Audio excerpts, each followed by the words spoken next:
G'day guys, and how are we all? Welcome to Wednesday, and as you know, Wednesday, it is review day, and I've got a pretty interesting little set to review for you this week. I am talking about the Sparrows Master Key set. So this is actually just an empty box. I've got it all set up ready for this review. I've been playing around with this set for the last couple of days and I've got some interesting points to make about it, but I will give you a full-on review and give you my honest opinion about this. For those of you that aren't sure what this is a set that teaches you about master pinning locks.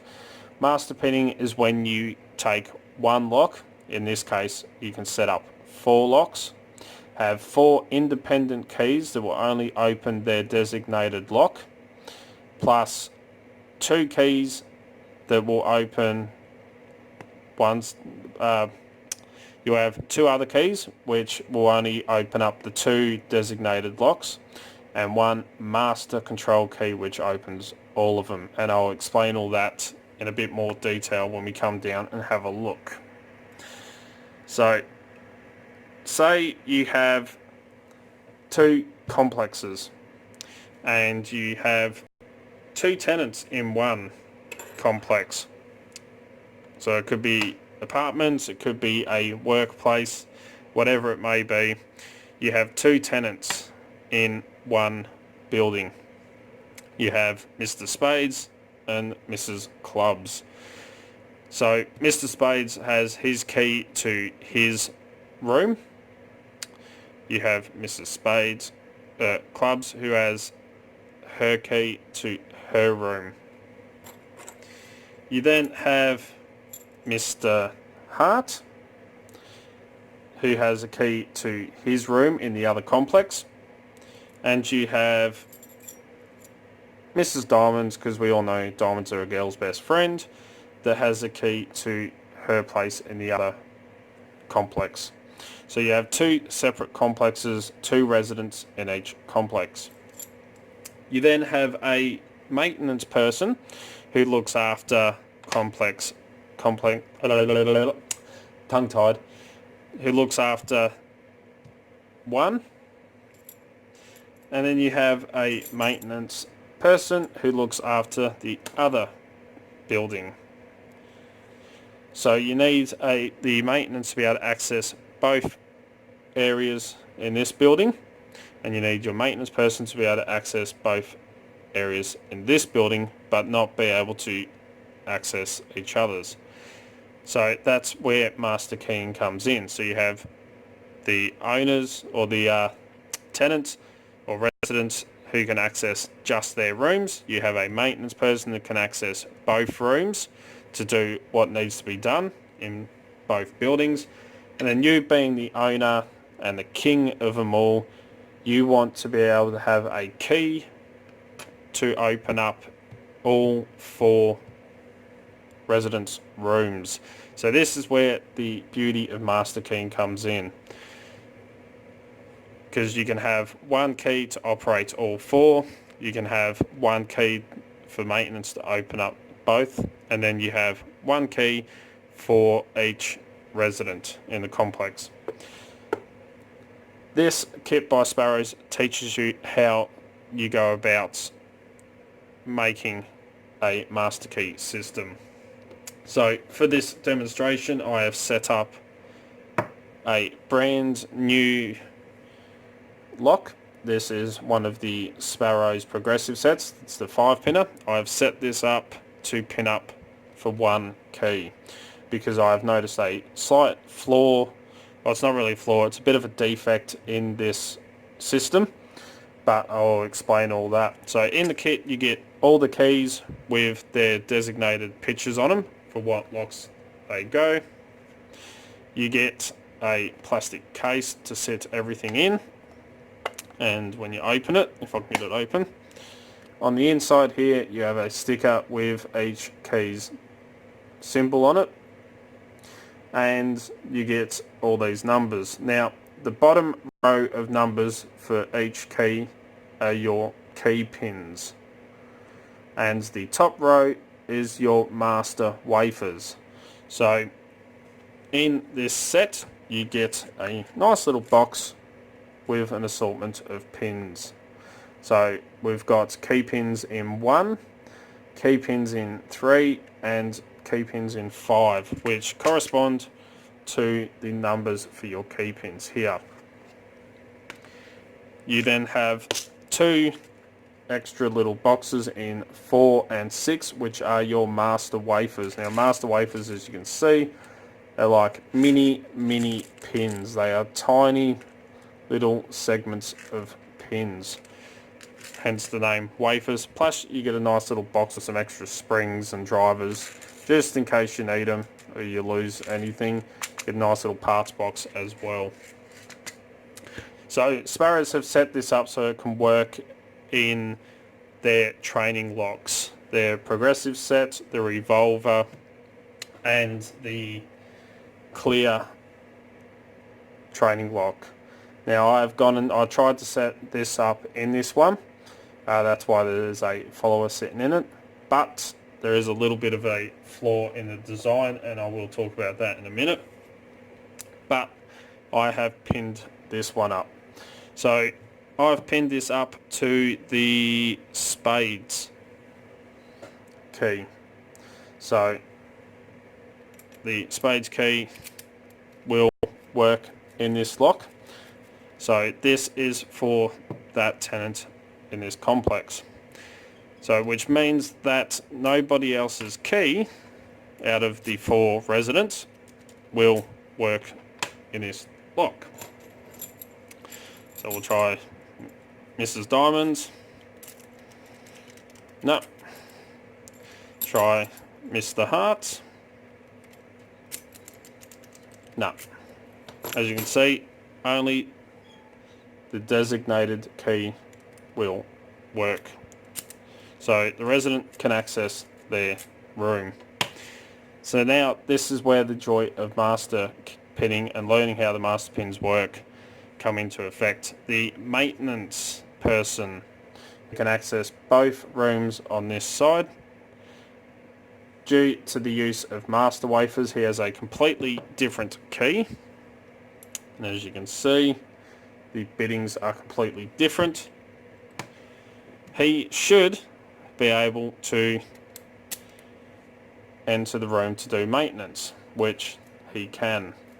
Works really nice and smooth.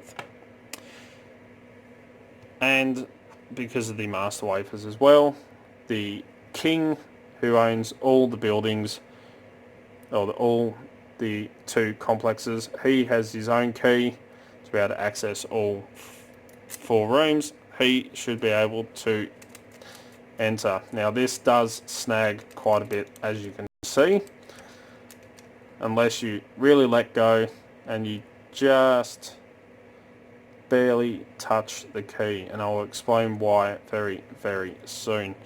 So this is the joy of master pinning.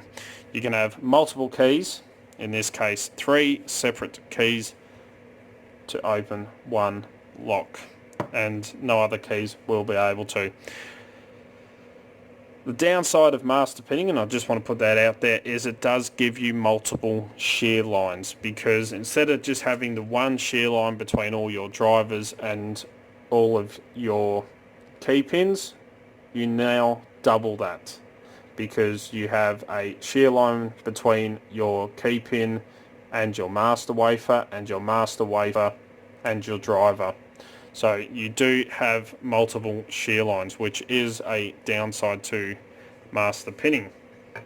And since I have actually filled this one up, I'm going to gut it to show you. So we're going to use the tenant's key.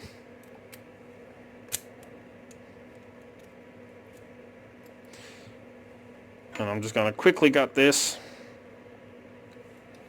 Hope if I do it right.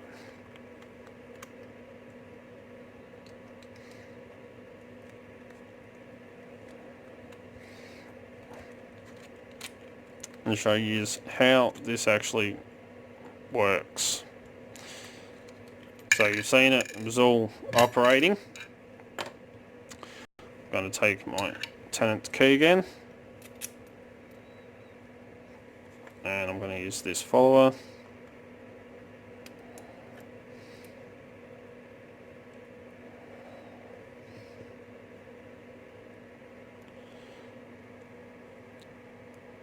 Now, don't know if you can quite see that, but as you can see, if you use very, very light tension on your key, all of your key pins sit nice and flush, even though these do have wafers. If I push them down a bit, see, we have a nice clean shear line. This is where I'm coming into the slight little defect I've noticed. So there's a master wafer from 1, master wafer from 3, and I'm just going to dump these ones out so that I can show you.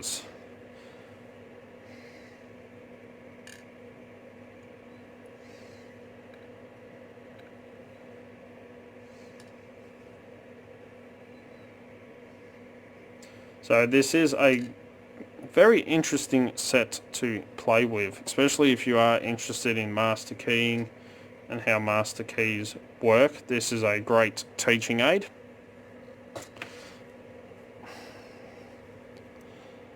So now I'm just going to pop out the drivers in here so I can show you how these all sit inside of a lock.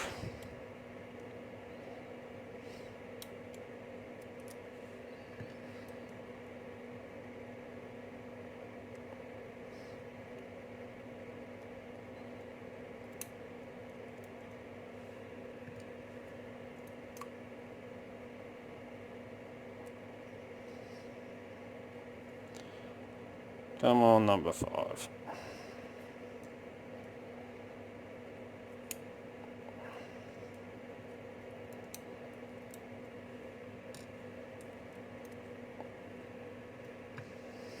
There we go. Set him there. So as you can see here, we have our key pins, our master wafers, which sit in between our key pins and our drivers, and all of our drivers. And as you can see, we now have 2 shear lines on each pin stack, which is a downside to master wafers, but a very, very cool and interesting way to learn about them. Now, the little problem I have found with this, I did try and set it up in the clear lock so I could clearly show you how these actually work, but there is a slight defect. When I pinned it up, the exact same pins on this in the clear lock that I used in this one, so both for the spades, the key did not work at all. If I changed one of the master wafers over to the key for the hearts, which runs pretty much identical pins, that runs all the same key pins, the only difference is one master wafer. When I switched the 6 for the spades over to the 4 for the hearts, then the spades key worked, but the hearts key wouldn't, and wouldn't work the other way around. So there is a slight little defect I found with this, and I will show you what it is. If I take all my key pins again, and this was designed to work in all of these locks, it may just be a little miss in quality control, or it could be because they pump these out in a way, because they are mass produced. Pop that one in there. When I take my key, which is the spades, put him in, so as you can see, we have 2 pins minus here that are at the shear line, pins 2 and 5, which means we need the master wafers in 4, 3 and 1 to create that shear line for this key. So if I grab master wafer from 1, pop him in there, master wafer from 3,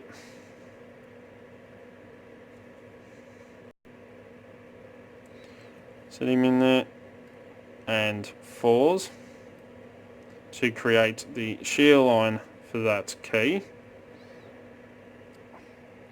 I'll push them all down.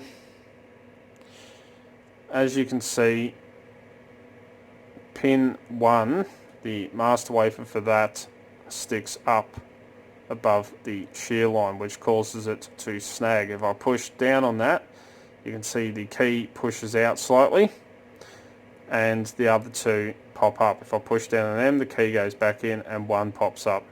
So try and keep it in frame. You can see these keys aren't cut quite right. It's not just this. I've noticed when I put it across into the progressive lock, which I will do as well to show you. So take master wafer out of in, take key pin 1 out, key pin 2, master wafer off 3 and the key pin. Same on 4. And key pin from 5. So that was the core for the clear training lock. If I take the core for the progressive lock and I put all my key pins back in again,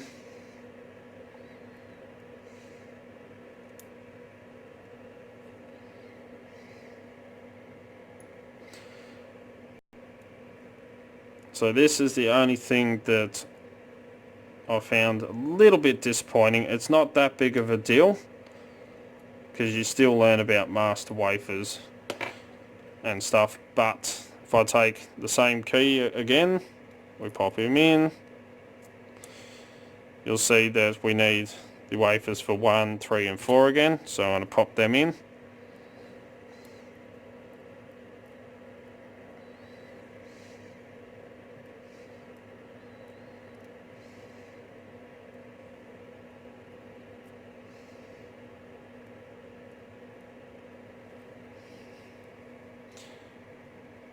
If the key moves out slightly, they all sit nice on the shear line, but if you turn the key like you normally would, they all stick up.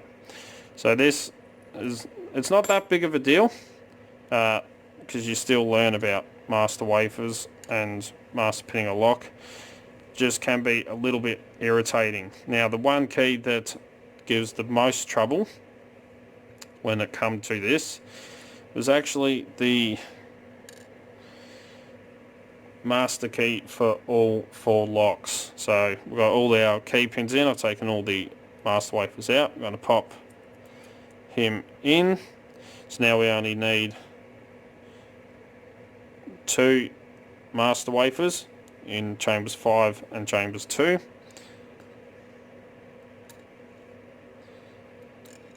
And I'll keep throwing him around everywhere.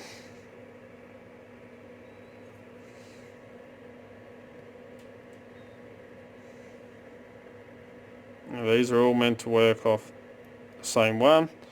Again, if you can see that, you can see that 2 of the pins sit above the shear line.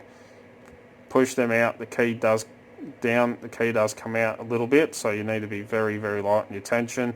But if you go to turn the lock like you would any lock, you can see they pop up just above the shear line, and this is what's causing them to snag in the keyway just a little bit. It's not that big of a deal, but to me it is a bit of a downside. But if you want to learn master keying, this is a pretty good set because it's very self-explanatory and it shows you, and you can learn quite a lot. I wouldn't go using this to master key your own house though, because then everyone that buys this set will have the exact same keys as you and be able to get into your house. So that is a downside to it, but very interesting to learn, very interesting to play with. Just wish I could have got it to work nice and smooth in the clear training lock so I could really show you an in-depth view of how it works. But besides that little defect where these keys, they're just a heap of them all cut. You know, just like locks have slight differences in their make, which gives us our tolerances for picking. When you pump out a fair few keys, they will have slight variations, maybe not cut quite right. The cutting wheel is kind of dulled off a bit. All this will give you these slight little variations in the way the pins will sit and respond to the key. So it's not that big of a deal. It is a part of mass producing stuff. I just found it a little bit annoying because I was trying to get the key to work and I'm like, oh, don't tell me I've just jammed this all up, but it was a pin sticking up just above the shear line. But there you go. That is this week's review. Would I recommend it? Yes. Just keep in mind that little defect kind of thing. The slight variances in the tolerances on the keys. Other than that, it is a great set, and I have learnt quite a lot from playing around with this master key system. But price for it, if you head over to locksmithtoolbox.com, you can pick this up for $22 Australian. That's including GST. I'm going to try and include the GST on these from now on, which works out to $15.44 US, $20.12 Canadian. Or for all my family over there in the Great Britain, is £12.28. So not bad for a nice little learning set. And if you get bored of learning, you do have some master wafers to use in challenge locks or however you may want. But there we go. That is this week's review. So as always follow the codes, keep Locksport legal, you know, don't go doing anything stupid. Please jump down the bottom here and hit that subscribe button. There's a little bell icon right next to it. Hit that one as well. That way you can stay up to date. As soon as I upload a video, you'll be one of the first to know. Do not try to upload 2 to 3 to 4 videos per week, depending on work and everything else that I've got going on. Don't forget to come and join us on Discord, Extremely Legal Pickers. Links in the description below. Don't forget you can also find Dark Arts Lockpicking on Instagram, Facebook and Twitter, where I'll put up post photos of what's going on in the background. All the fun stuff that happens around here pretty much. If you're looking for great equipment at very competitive prices, please check out locksmithtoolbox.com. They're an awesome Australian company, and as you know, that's where I get all my lockpicking equipment from. If you'd like to get in contact with me, you can contact me through any social medias, Discord, or send us an email, darkartslockpicking@gmail.com, and I'll get back to you. If you like what you see, please give a thumbs up. Really do appreciate it. And until next time, cheers, guys.